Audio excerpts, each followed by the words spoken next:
नमस्कार दर्शकों, हमारे चैनल स्टोरी अनलिमिटेड में आपका बहुत बहुत स्वागत है। आज हम भोम प्रदोष के व्रत के बारे में जानेंगे। इसका महत्व क्या है और इसकी कथा क्या है, इसके बारे में आज हम आपको इस वीडियो में बताने वाले हैं।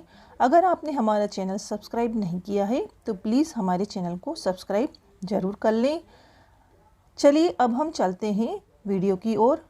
आज हम जानेंगे कि भोम प्रदोष का महत्व क्या है और भोम प्रदोष किसे कहते हैं।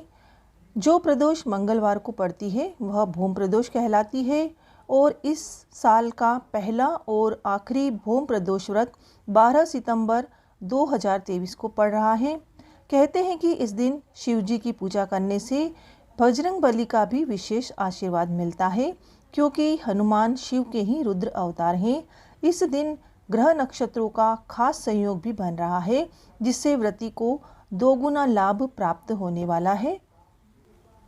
भगवान भोलेनाथ को प्रसन्न करने के लिए कई व्रत और त्योहार होते हैं, जिनमें से सबसे अधिक महत्व प्रदोष व्रत का माना गया है और हर माह की कृष्ण और शुक्ल पक्ष की त्रयोदशी तिथि को ही प्रदोष व्रत रखने का विधान है।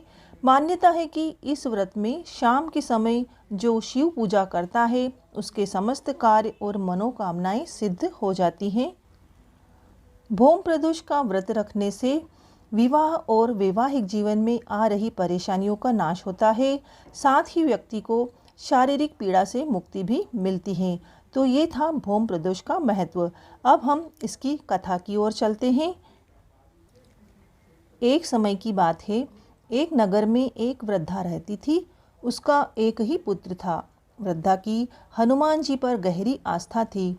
वह प्रत्येक मंगलवार को नियम पूर्वक व्रत रखकर हनुमान जी की आराधना करती थी।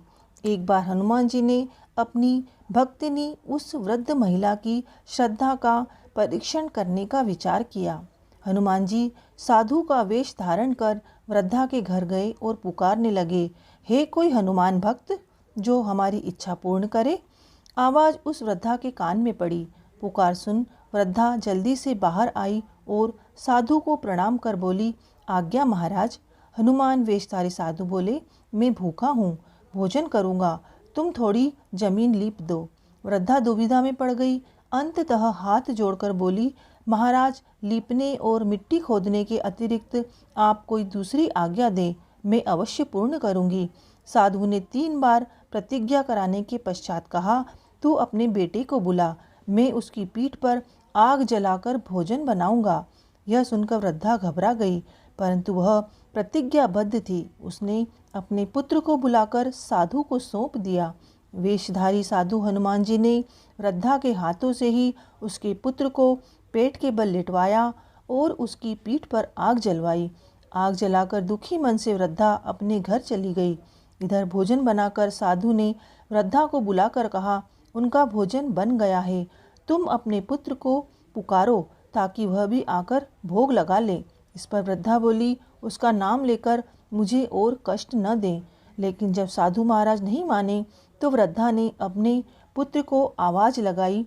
वह अपनी माँ के पास आ गया। अपने पुत्र को जीवित देख वृद्धा को बहुत आश्चर्य हुआ और वह साधु के चरणों में गिर पड़ी। तब हनुमान जी अपने वास्तविक रूप में प्रकट हुए और वृद्धा को भक्ति का आशीर्वाद दिया। बजरंगबली की जय। हर हर महादेव। दर्शकों, आज की हमारी वीडियो आपको कैसी लगी? प्लीज़ हमारे वीडियो को लाइक करें, शेयर करें और चैनल को सब्सक्राइब जरूर कर लें। जय भोलेनाथ, जय बजरंगबली।